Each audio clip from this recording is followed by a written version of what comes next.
falou, mas estou um pouco nervosa, mas o meu nervoso é porque eu estou dando uma palestra, né, na minha casa, né? Posso dizer que é a minha casa.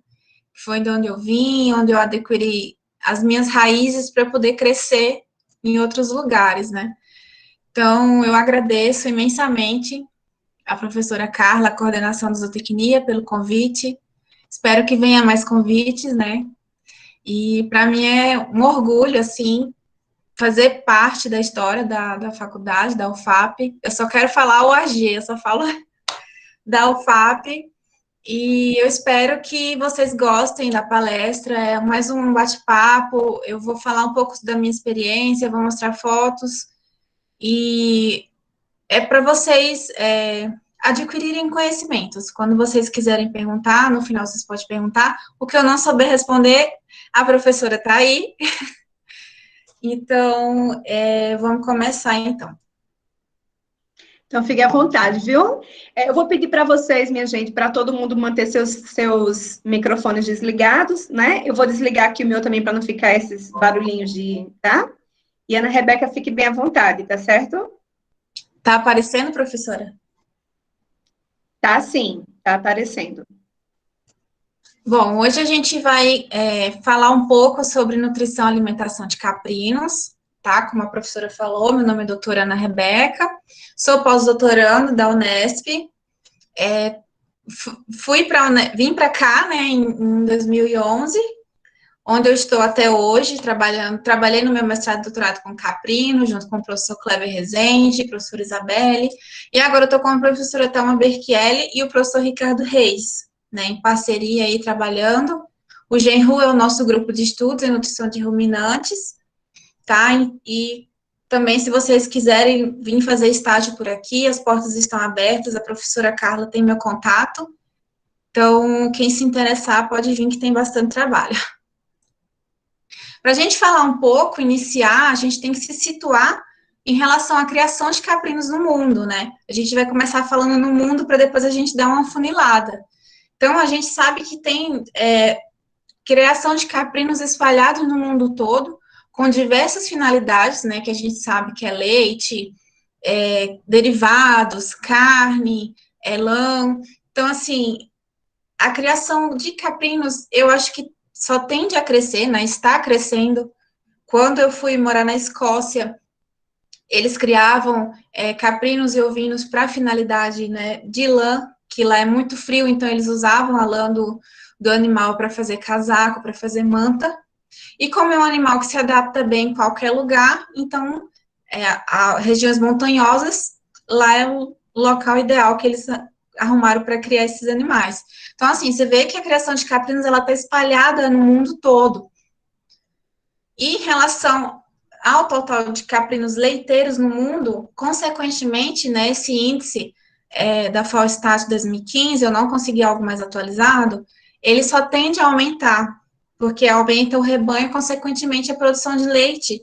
Ela aumentou mais de 60% nos últimos 20 anos. Né? Para a gente é uma coisa, assim, de tamanha felicidade, porque a gente sabe como a criação de caprinos, para a gente aí no Nordeste, ela é muito importante. Então, assim, está crescendo tanto no Nordeste como no mundo todo, né?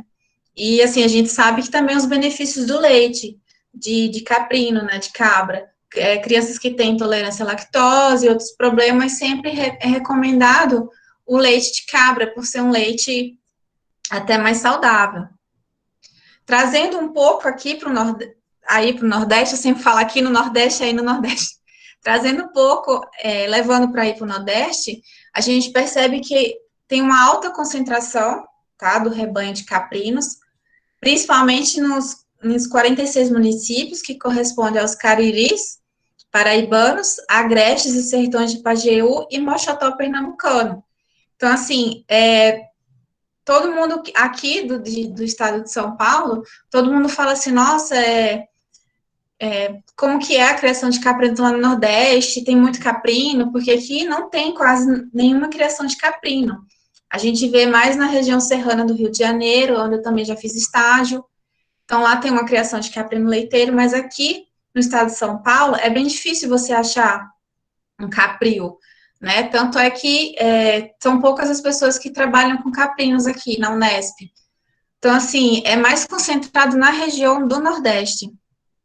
E para vocês terem uma ideia, você pode, a partir dessa tabela que eu estou mostrando para vocês, ter uma ideia de quanto que corresponde a esse rebanho, né, de cabeças, número de cabeças de caprinos, né? O Brasil, o total é 8 milhões, e só no Nordeste são 7 milhões, né? Aproximadamente 7 milhões e meio de cabeças. Então, você vê a importância do caprino para o Nordeste, né? Da caprinocultura para o Nordeste. E se a gente parar para pensar e vai se perguntar qual que é o perfil, né, desse caprinocultor, né? Quem são as pessoas que criam, que fazem uso da caprinocultura? A gente vê que 87% dessa criação de caprinos, ela é advinda da agricultura familiar. E 62% desses criatórios, eles têm menos de 10 hectares. Geralmente são produtores, pequenos produtores que estão criando, né, para sua própria resiliência, para seu próprio consumo. Tanto é que em vários lugares que você vai visitar por aí, tem sempre um lugarzinho para os caprinos, um lugarzinho para as aves, um lugarzinho para os suínos. Então, assim, são animais. O perfil do caprinocultor do Nordeste, 87% é da agricultura familiar. Para vocês verem também a importância, né? Esse animal é um animal que se adapta muito bem a condições adversas, ele tem um hábito alimentar que permite para ele se adaptar em situações adversas. Então, eu acho que isso facilita, né, a região, o clima, a vegetação, tudo isso facilita a criação do caprino, né? E a gente falando em alimentação, a gente tem que ter em mente que existe uma diferença entre nutrir e alimentar o animal.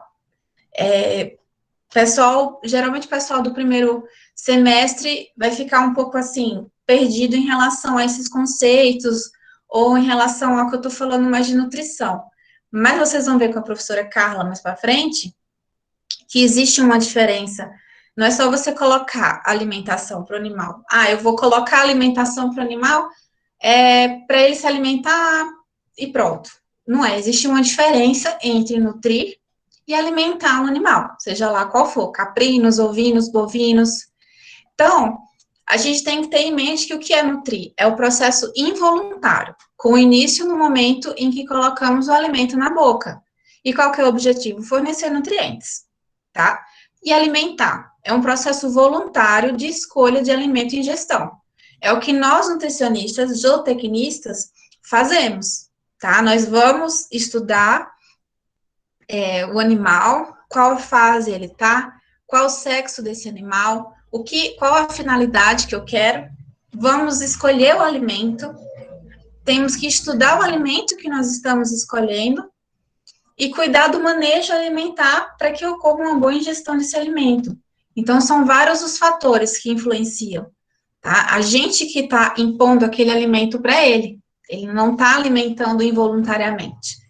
Então, existe uma grande diferença entre nutrir e alimentar. E falando ainda em alimentação, a gente sabe que, como eu já falei, são vários os fatores que interferem na alimentação, né? Que existe a tríade de alimentação, manejo e sanidade.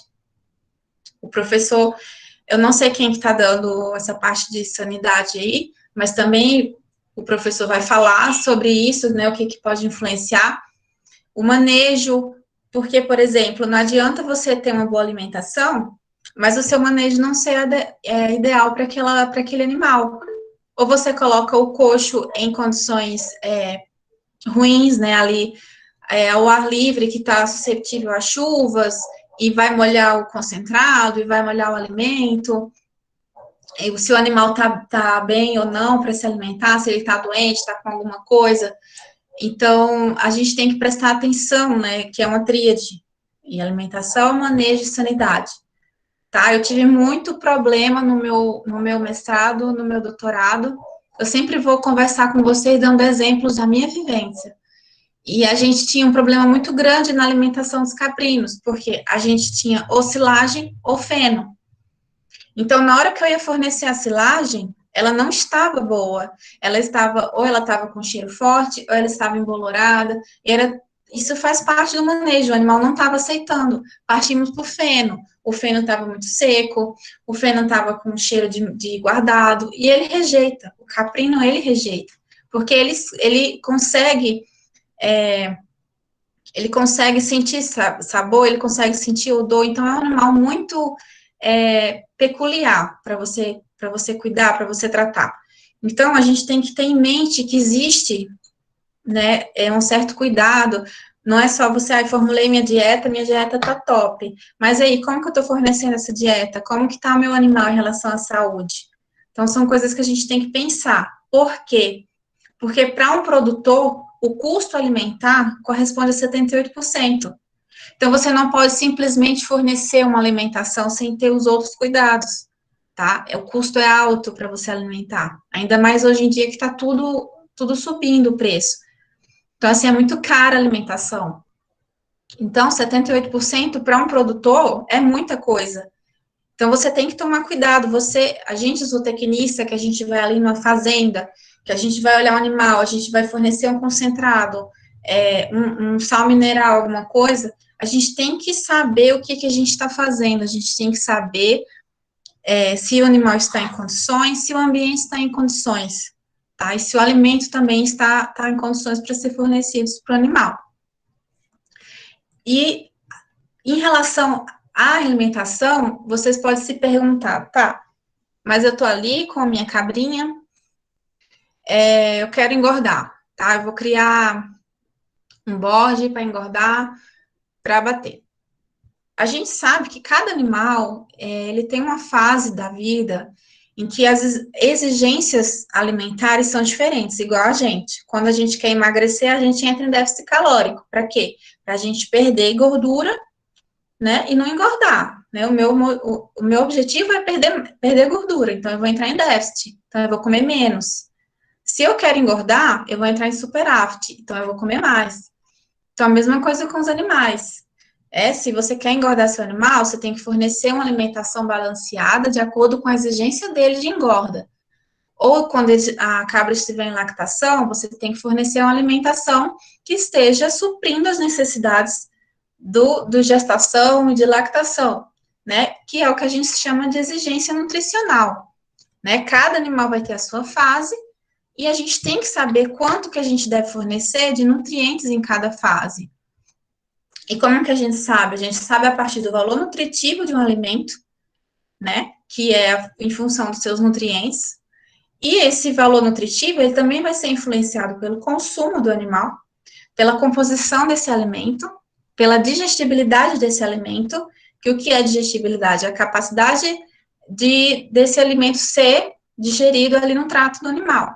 E da eficiência energética desse alimento, que é, o que é eficiência energética? É quanto daquela energia que vai ser aproveitada do alimento, né, pelo animal.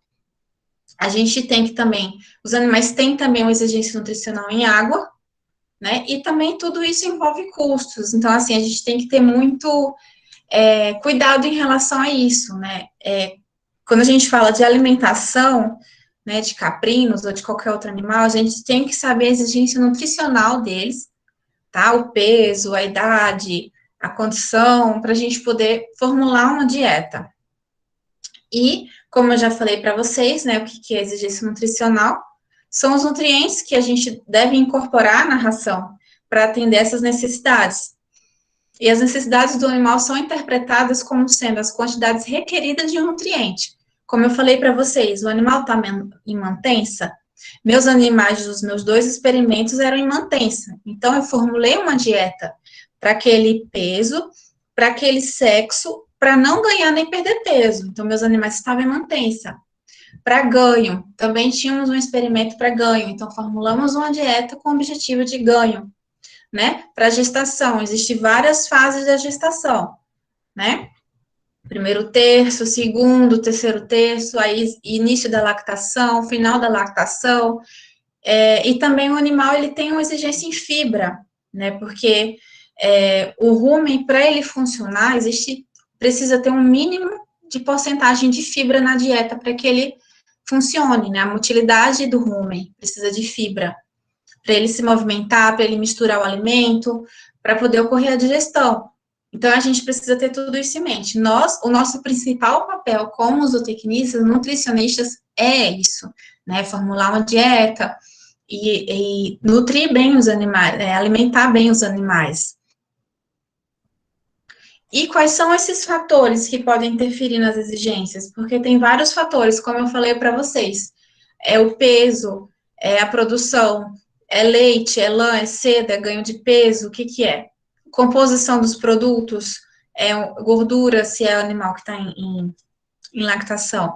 Você tem que ver que a maior parte vai ser destinada para gordura e proteína do leite, lactose, composição do ganho corporal, estado fisiológico, se o animal está em crescimento, em gestação, aí tem toda aquela exigência do feto, do útero gravídeo, de todas aquelas coisas, né? Início da produção, da produção de leite, e os fatores ambientais que interferem muito também, que são o estresse calórico, né? Calor, frio, densidade do animal e o sistema de produção que ele está inserido, né? Se é um local com uma grande quantidade de animais que ele não vai conseguir ir ao coxo, se é um coxo que está com problema para o animal comer. Então, assim, a gente tem que ter cuidado em tudo isso na hora que a gente vai alimentar, tá? Eu trabalhei também com estresse calórico por frio e por calor. É, assim, gritante a diferença no consumo dos animais e no desempenho dos animais, tá? Você via, assim, visualmente, duas raças que eu trabalhei, uma no frio e uma no calor, você vê a diferença gritante de uma para outra. Tanto em relação aos pelos, a consumo, a quantidade ingerida de água. Foi um experimento muito difícil, que foi do meu doutorado, mas, assim, a gente teve dados, assim, que foram impressionantes em relação à exigência. Tanto é que, a partir do meu experimento, a gente conseguiu desenvolver uma equação para correção de exigência desses animais, né, a partir do metabolismo basal, né, a gente até já publicou esse artigo. Então, assim, é impressionante como que muda o animal em relação aos fatores ambientais. E como que, eu estou falando tanto de exigência nutricional, mas como que a gente vai calcular essas exigências? Você deve estar se perguntando. Né? A gente já sabe o peso do animal, a gente já sabe a categoria, a gente já sabe a produção que a gente quer, a gente já sabe os alimentos, mas aí, como que eu vou calcular? Hoje em dia existem diversos sistemas por aí que você pode se basear para você estar utilizando essas equações. Aqui a gente usa muito o CNCPS, que é que está fazendo essa divisão de carboidratos e proteínas em várias frações. Na Escócia, onde eu estive, utiliza muito o FRC, porque é britânico, então, assim, eles têm até um livro deles, que eles utilizam como base. O NRC também a gente usa para bovino de corte, tem o INRA também que a gente pode se basear, então, assim, são muitos, você tem que ver o que maior vai se adequar ao que você quer. Aqui na Unesp existem, antigamente foram feitos vários experimentos testando cada um desses sistemas. Se vocês procurarem um artigo do professor Kleber Rezende, ele tem um artigo que ele está testando várias equações de vários sistemas de alimentação. Então, é bem legal porque você vê a diferença que dá nesses sistemas. E também a gente precisa conhecer o nosso alimento, né? A gente conhece o animal, como calcula e o alimento. Por exemplo, eu quero dar farelo de soja, eu quero dar milho, eu quero dar silagem. Mas, e aí, como que eu sei quanto de nutrientes que está fornecendo esse alimento? Por exemplo, quanto que eu sei de proteína e carboidrato que o animal está ingerindo, né? Energia, proteína, gordura, quanto que ele está ingerindo? A gente vai saber isso através de sistemas de análise de laboratório. Então, a partir de teve um pesquisador lá em Wendy que ele criou um sistema de análise proximal, bem básico, né? que vocês sabem que a amostra, por exemplo, o meu capim. O capim, ele é formado por água e matéria seca. Na hora que eu coloco ele para secar, né, eu vou ter a matéria seca, que ela é dividida em matéria orgânica e matéria mineral. A partir dessa matéria orgânica, eu consigo saber, né, ali a composição química daquele alimento e saber quanto que eu estou fornecendo. E ainda calcular as exigências, porque existem exigências de proteína, exigências de energia, então tudo isso a gente tem que saber. E a partir desse sistema de Wendt, a gente consegue dividir em proteína bruta, cetetéreo, fibra, e com o tempo, esse sistema ele foi melhorando, né? O Van Soest aí, que é o pai da nutrição, e tem um livro dele que todo zootecnista, eu acho que tem que ler, que o livro do Van Soest, que ele deu uma melhorada, né, nesse método. E o mais interessante é que a gente consegue determinar o conteúdo da parede celular, a gente consegue dividir, né? FDN, FDA e lignina digestível em ácido. Então, ele melhorou o método de Wendt, conseguimos particionar mais esse alimento, e hoje em dia o sistema do CNCPS, vocês vão ver tudo isso em nutrição, ele está particionando ainda mais as proteínas e os carboidratos, de acordo com a sua taxa de digestão. Então, a gente tem muita informação sobre qual alimento fornecer, qual alimento vai conseguir suprir as exigências desses animais. E essa imagem, ela tá um pouco ruim, assim. Eu tentei procurar outra e não achei, mas ela está associada ao comportamento digestível dos animais e adaptação morfofisiológica que eles sofreram no trato digestório ao longo da evolução. E vocês podem observar onde o caprino está. Ele está ali no intermediário, ou seja, ele é um selecionador intermediário. E tudo isso tem relação à morfofisiologia do rumen, né? Que os animais selecionadores de concentrado têm um rumen diferente dos que selecionam mais forragem. Então, o caprino está ali no meio, como ele é intermediário, considerado um animal intermediário em relação à seleção. E, para a gente ter uma ideia, os animais que selecionam mais forragem vão ter um fígado menor, o tamanho de rumen maior em relação a outra proporção do rumen. O animal que é mais selecionador de concentrado, ele vai ter um fígado maior e um tamanho de rumen em relação ao outro menor. Então, assim, tudo isso é a adaptação que os animais sofreram, né? A fisiologia deles. Por que eu tô falando isso? Porque o caprino, ele é um animal, assim, que ele vem se adaptando muito a condições adversas. Então, ele é um animal, assim, bem diferente. O comportamento digestivo dele é de alta seletividade, como vocês estão vendo nessa figura. Ele é muito selecionador. Tanto é que a gente colocava lá os alimentos e ele selecionava o que ele queria. Eu colocava a silagem e colocava o concentrado.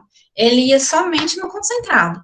Ele deixava a gente louca, porque a gente precisava que ele comesse a silagem. E ele estava só comendo concentrado. Então, assim, ele é muito selecionador, ele vai comer o que ele quer, ele vai comer a parte da planta ali da pastagem que ele quer, né? A gente tem várias fotos lá da caprino, que a parte de cima tá toda comida e a de baixo não, que ele selecionou mais a parte aérea. Então, assim, eles são animais muito interessantes, tá?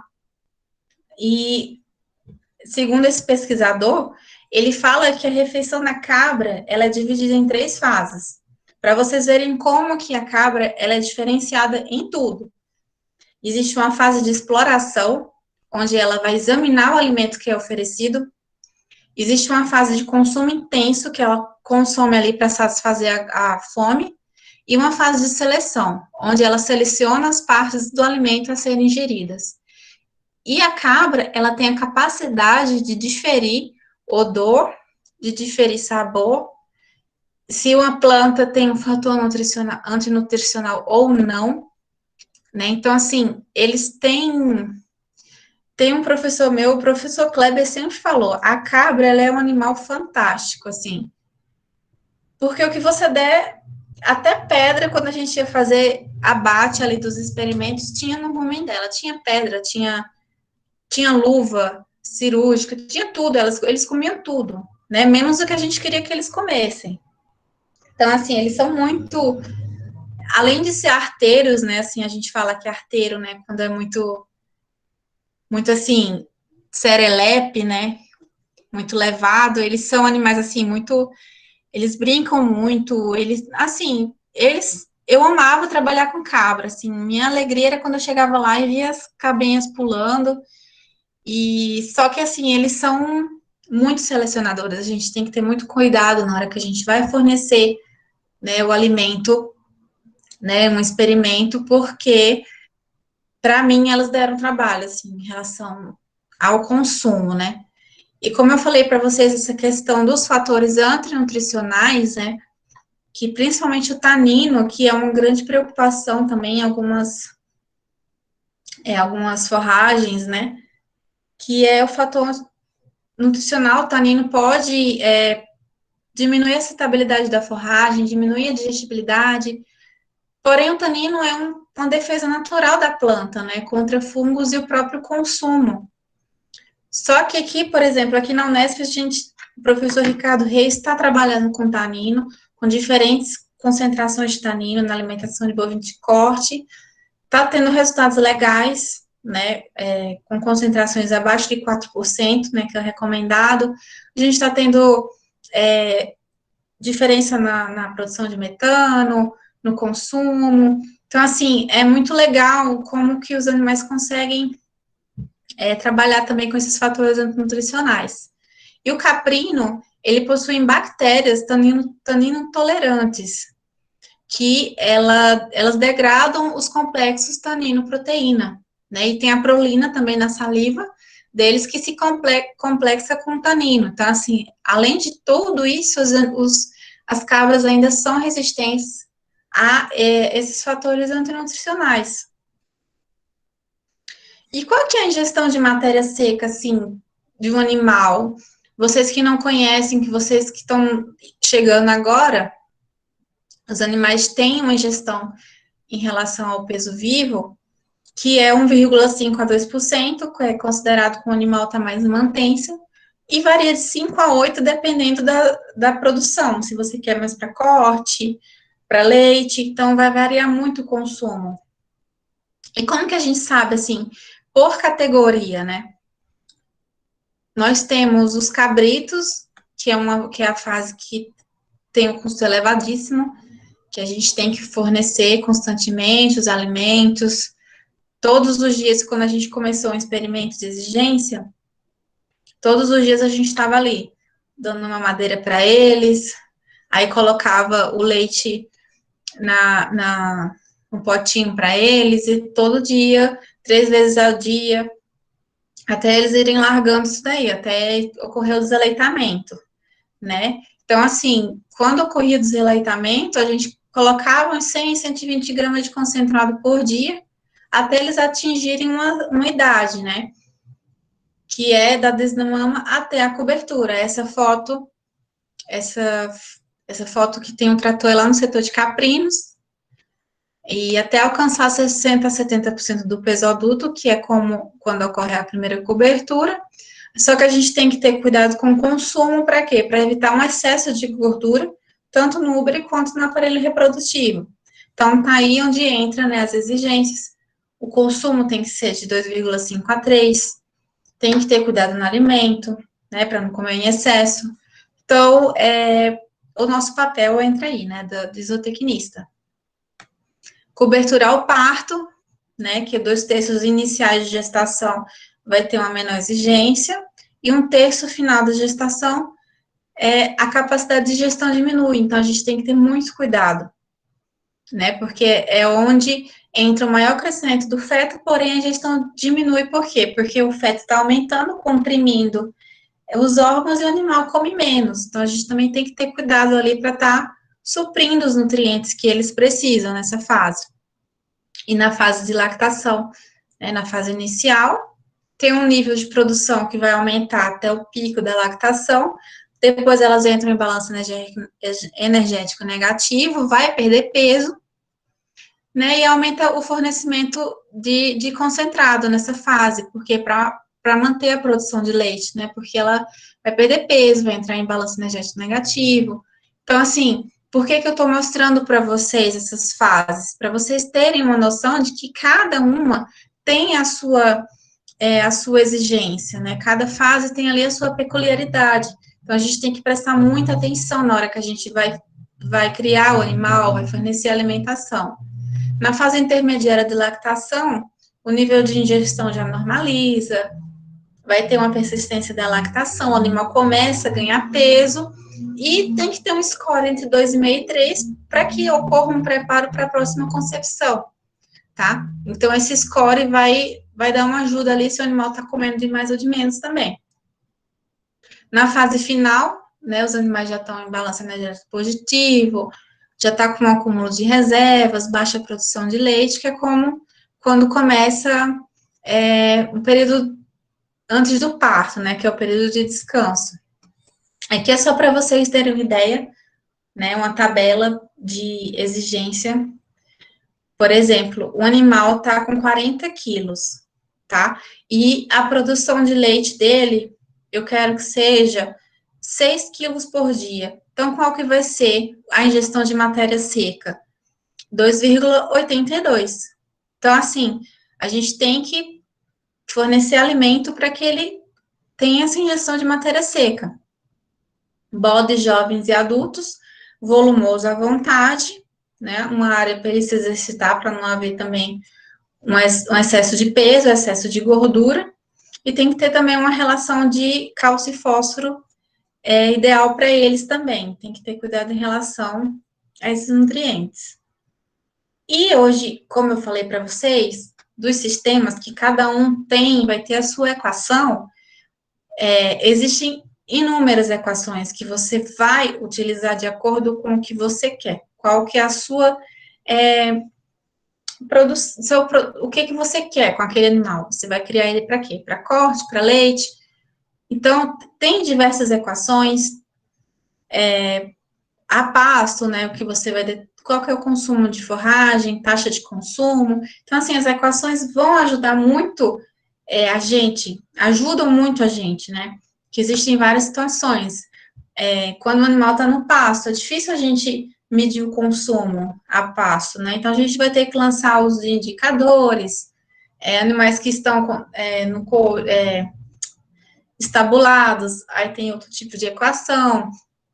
Então, assim, esse mundo de exigência é muito, assim, eu acho fantástico, porque, assim, nos permite conhecer a fundo cada fase do animal, conhecer a fundo os alimentos, o que, que a gente pode usar, o que, que a gente não pode, que, na verdade, nada mais é que o trabalho, né, do zootecnista, que tá ali melhorando a alimentação daquele animal cada dia, para aumentar a produção, para que o animal fique bem, para ter um retorno, né, positivo produtor.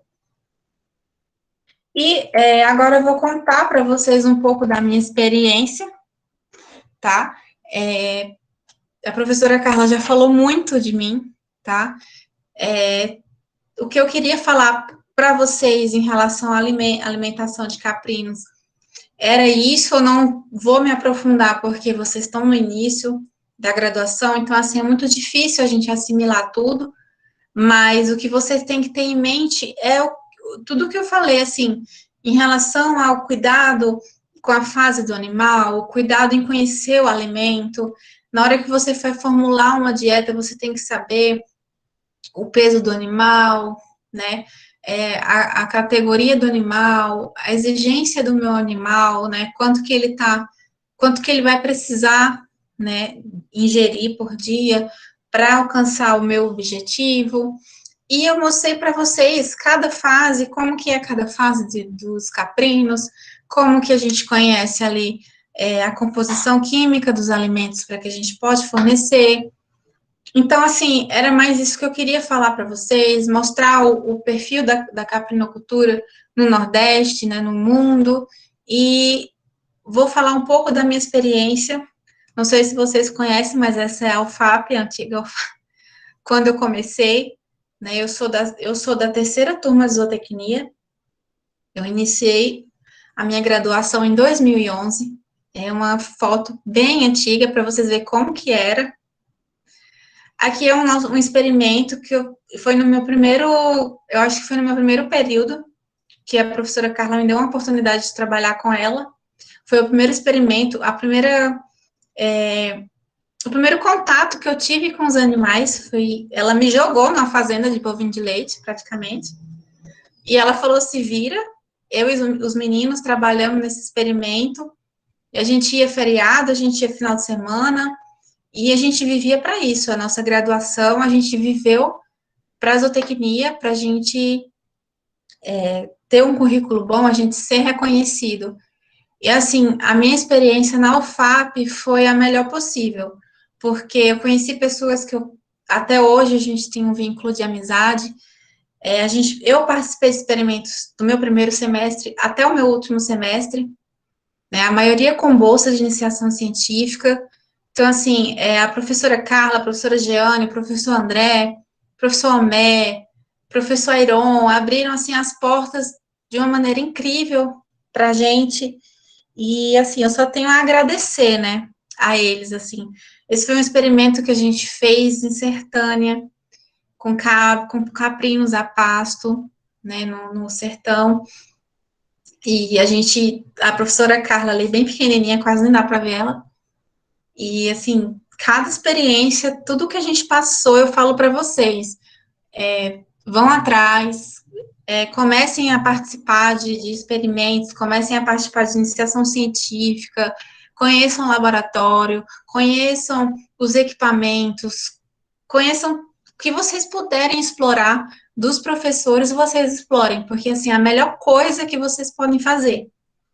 Porque a gente tem os benefícios, a gente ia para congresso, a gente apresentava trabalho, né, a gente conseguia, na época era mais fácil, assim, a gente conseguia o ônibus da faculdade para levar a gente, juntava uma turma, então, assim, rendeu muitos frutos, né, e acho que um dos frutos que mais me rendeu foi ter saído de Garanhuns em 2011 e vindo para Jabuticabal. Eu falo assim que a professora Carla, eu lembro como se fosse hoje, ela falando. Eu tinha passado em terceiro lugar no mestrado, e aí em Garanhuns, e ela falou assim: a vontade que eu quero é que você fique, mas eu preciso que vocês criem asas, né? Tanto é que a maioria ficou por aí, e eu acho que eu fui a única, eu e Liberato, a gente saiu, né? A gente veio para fora.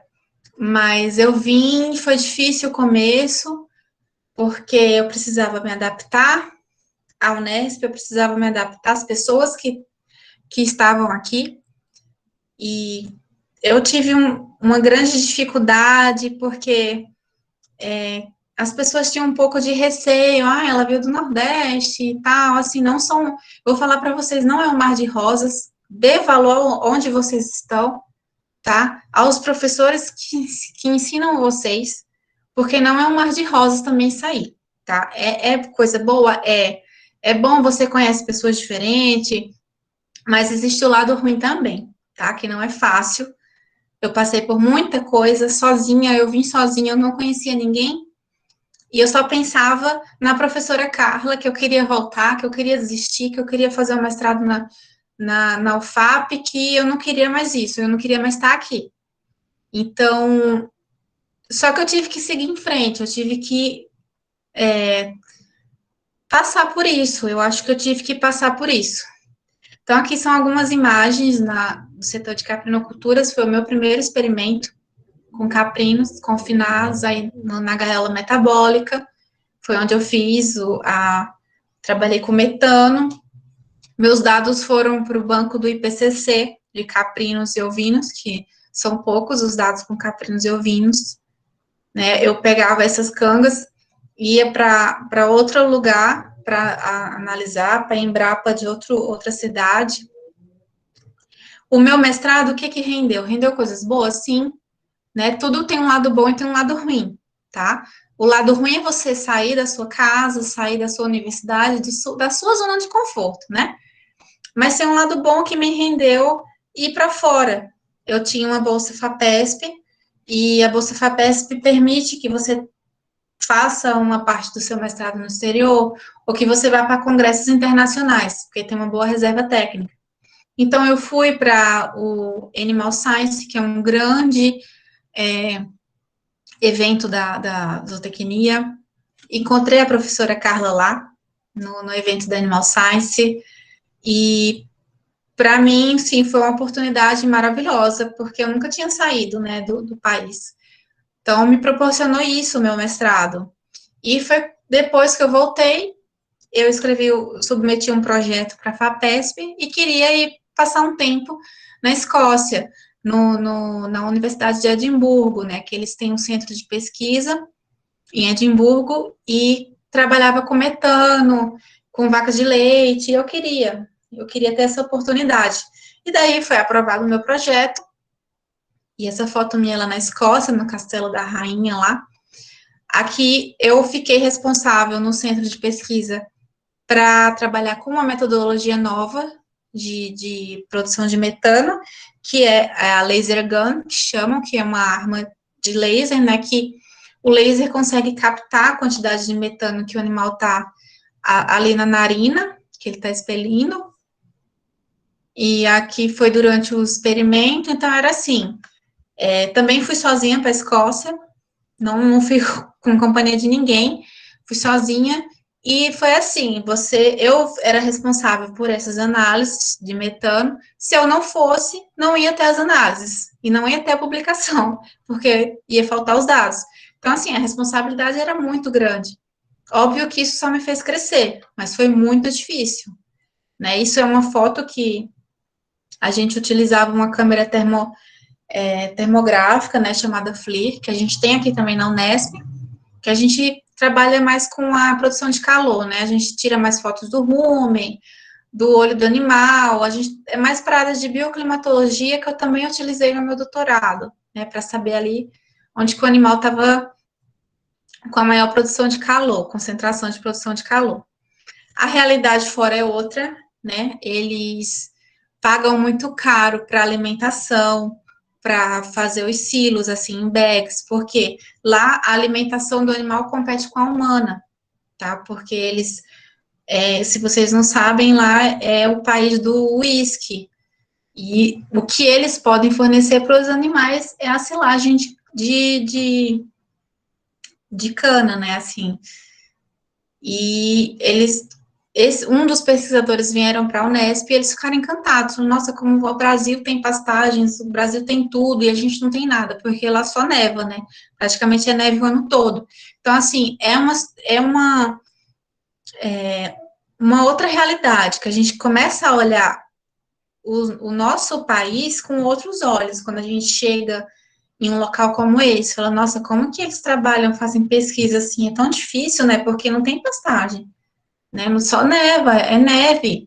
E os animais que ficam a pasto são os caprinos e ovinos, que ficam em montanhas. Porque, assim, comem a alimentação mais fácil, mas vaca de leite não. Então, assim, é toda uma dificuldade que eles enfrentam, que a gente tem que começar a dar. Eu comecei a dar valor às coisas, assim, né, da faculdade, do país, tudo, né? Aqui eram os coxos também, que era a medição automática de metano, na hora que eles iam comer, aí saía quanto que eles comeram, a produção de metano, saía CO2 também, saía muita coisa aí. Aí são as câmeras respirométricas, que a partir daí eu levei toda uma programação, eu trabalhei com essas câmeras, levei uma programação, trouxe para a Unesp, e foram instaladas 3 câmeras dessa aqui na Unesp, né, e usaram a programação que eu tinha aprendido lá na Escócia. Então, assim, é uma troca de conhecimentos, né? Aí são os animais, né, os ovinos, que eles usam para produção de lã, né, para casaco, para colcha, né? Aí esse era o meu orientador lá, que é o professor Dr. Waterhouse, E depois de 3, 4 meses que eu estava lá, chegou um casal de brasileiros da Universidade Federal do Paraná, e a gente, graças a Deus, foi uma companhia para mim, porque eu estava muito sozinha lá. Então, foi uma experiência, assim, maravilhosa. Até que me rendeu uma publicação em um congresso que eles fazem lá dos estudantes também de pós-graduação. Eu consegui levar o meu trabalho de mestrado para apresentar lá e apresentei uma palestra para eles.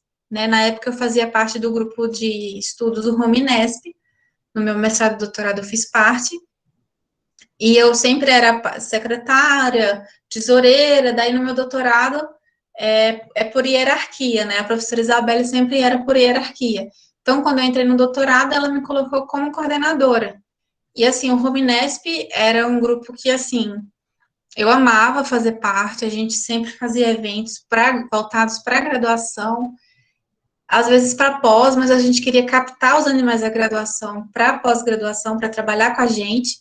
E a gente fazia dias de campo, a gente fazia palestras, a gente trouxe um pessoal de Botucatu, que trabalha com ovinos, uma moça da Nova Zelândia que também trabalha com ovinos, a Daiane.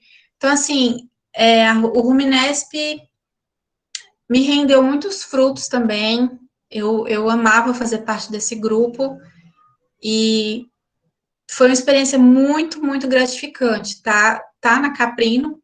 Esse foi o meu experimento de doutorado, a gente trabalhou com máscaras respirométricas, o animal ficava ali 40 minutos com a máscara, e a gente estava medindo oxigênio, a gente estava medindo CO2, metano, batimento cardíaco, frequência respiratória, temperatura retal, porque eu trabalhei com diferentes temperaturas, né?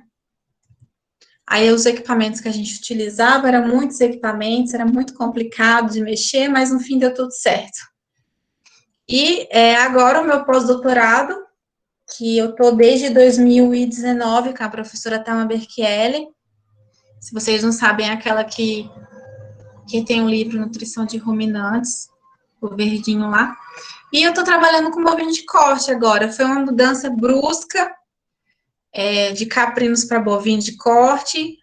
Foi muito difícil, porque eu tive que estudar de novo muita coisa, porque é tudo diferente, assim, tudo bem, a gente trabalha com ruminante, o animal é só a nossa unidade experimental, tá, mas assim, na prática não é tão bem assim, né?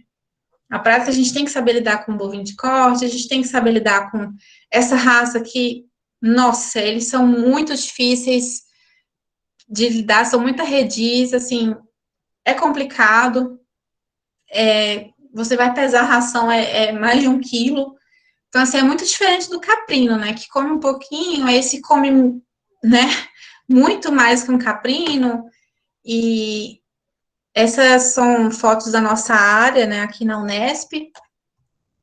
Aqui a gente usa também o intergado, que é novo também, foi instalado recentemente, que são estudos de nutrição de precisão, né? Ele dá ali precisamente quanto que o animal está comendo, a hora que ele entrou, quanto tempo ele ficou no coxo, os horários que ele entrou no coxo para se alimentar, tudo isso vai, né, para uma base de dados e a gente consegue ter uma nutrição de precisão. Então, é igual eu falei para vocês, tem um lado bom de sair, tem um lado ruim de sair, a gente procura se superar cada dia, que não é fácil. Eu falo para a professora sempre, assim, se eu pudesse, eu teria feito doutorado, né, com ela, né, voltado para casa, mas a gente está ali no embalo, né? Ah, terminou o mestrado? Ah, Ana, tem um projeto que a gente quer que você faça no doutorado, já está pronto, vamos atrás disso, vamos atrás daquilo, aí você acaba ficando, né? E daí eu tive filho, aí eu também acabei ficando para o pós-doc, que também não está sendo fácil, porque é tudo diferente, é espécie diferente, e aí vem várias outras questões que entram, né, junto com o bovino de corte, que é suplementação a pasto, uso de PNDR, que é proteína degradável no rumen, você tem que saber isso, tem que saber aquilo.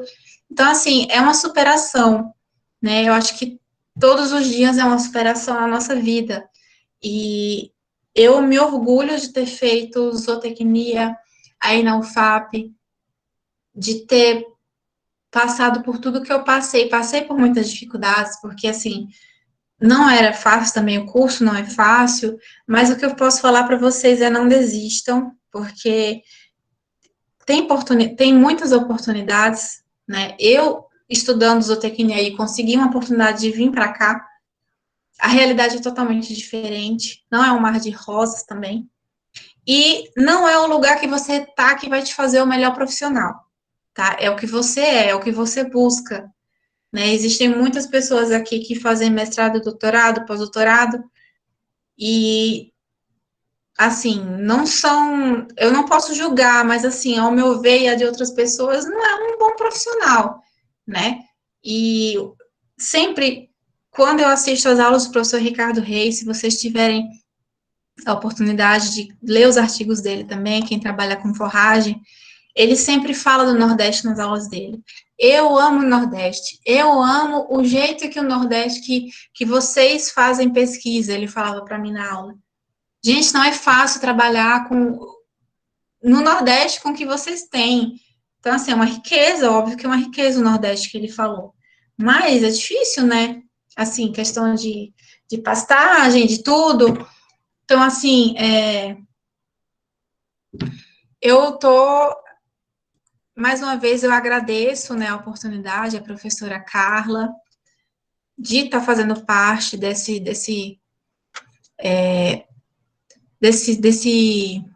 dessa reunião, desse evento, e mais uma vez eu falo para vocês, suguem muito os professores aí, viu? Porque vale a pena, depois o currículo de vocês vai sair bem recheado. Nossa, a gente agradece muito, né? A doutora Ana Rebeca, eu não consigo chamar a doutora Ana Rebeca, eu tenho o maior orgulho do mundo de chamar, né? Queria agradecer a presença da professora Jeane, que está aqui conosco, Ai, professora. também de Natália, né? Que também é nossa egressa, mestre em zootecnia, está aqui prestigiando também.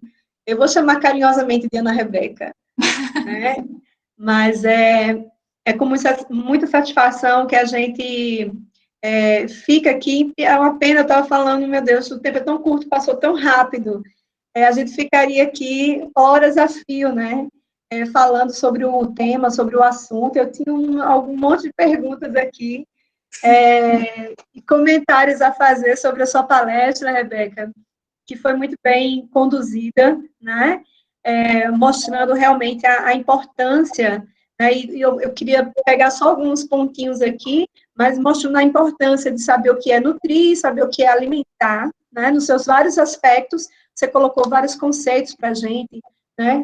Conceitos da área de bromatologia, da importância da gente saber a composição dos alimentos, o valor nutricional, exigências nutricionais, né? Você comentou, falou com a gente da importância também da água, né? Que muitas vezes a gente fala muita coisa e não fala em água, não fala em relação a questões bioclimáticas, né? Então, a gente pode se esforçar ao máximo para ter uma alimentação maravilhosa, pode saber o máximo sobre exigências nutricionais dos animais, mas se você não tiver um ambiente, um bem-estar, né, e não tiver um conforto térmico adequado, esses animais podem a não vir atender suas exigências, mesmo tendo à disposição alimentos de altíssima qualidade.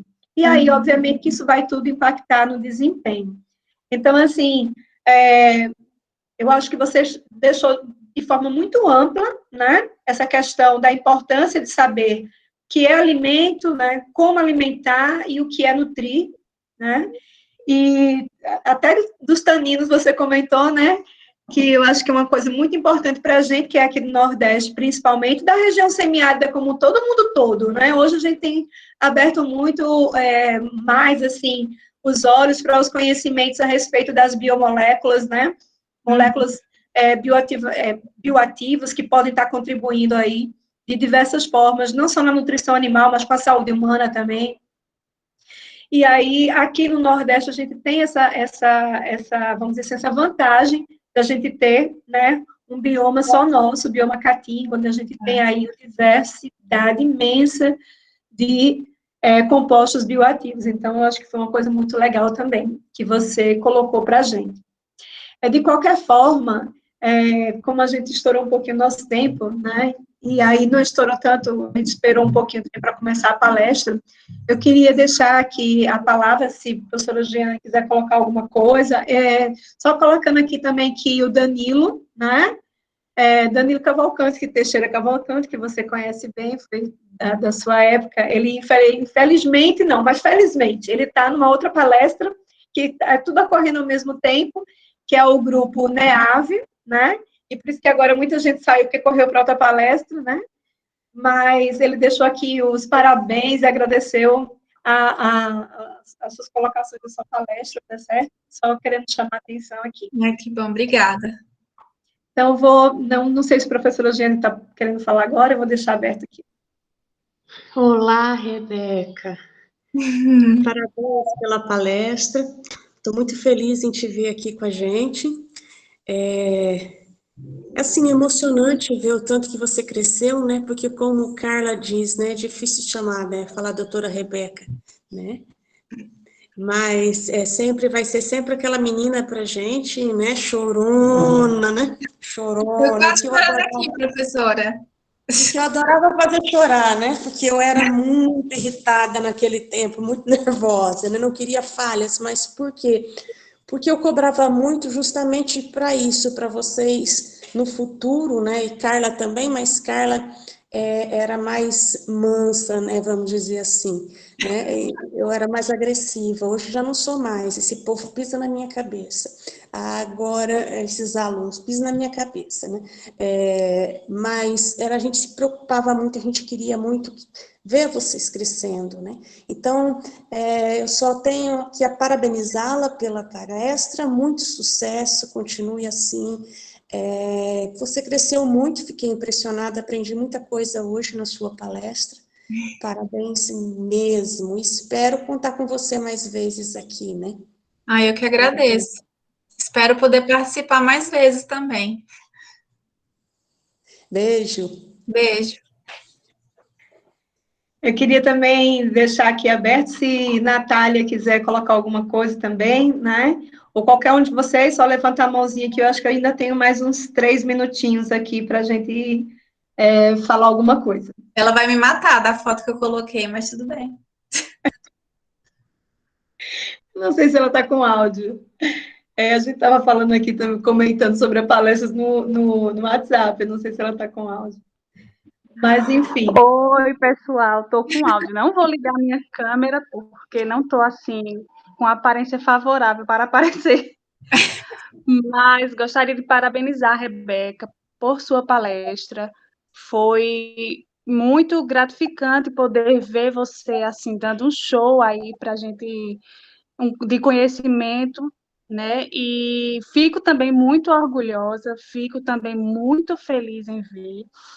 A gente sabe a trajetória que você e os nossos colegas fizeram para chegar até aí, e é muito prazeroso, é muito orgulho ver o lugar em que você se encontra hoje, com tanto conhecimento e com tanta bagagem, né? Então, parabéns. Parabéns a você e obrigado, né, à professora Carla, à professora Jeane, que sempre estavam ali conosco, puxando as nossas orelhas para que o sucesso aparecesse, né? Verdade. Então, muito obrigada e parabéns. Eu sempre falo que é a base, né? A nossa base foi vocês. Então, assim, a gente agradece, né, vocês por tudo, a senhora, a professora Jeane, o professor André, todo mundo que era envolvido, né? E como eu falei, eu fiz amizades aí que eu tenho até hoje, que é Natália, Liberato, Elton, Kelly, que são os que a gente mais fala, né? E cada um em um cantinho, mas a gente tem um carinho especial por todo mundo, né?